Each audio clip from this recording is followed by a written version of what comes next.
Step into a career in business. After A-levels, join IIT. Register now.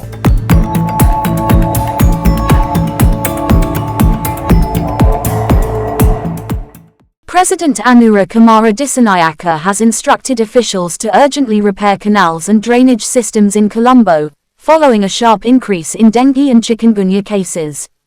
At a meeting held at the Presidential Secretariat with key officials from the Ministry of Urban Development and related agencies, the President criticized the poor maintenance of drainage infrastructure. He directed the Urban Development Authority to develop a sustainable waste and wastewater management plan and submit it promptly. The discussion also focused on tackling improper waste disposal, with a call to strengthen the role of the Police Environmental Protection Division and community committees.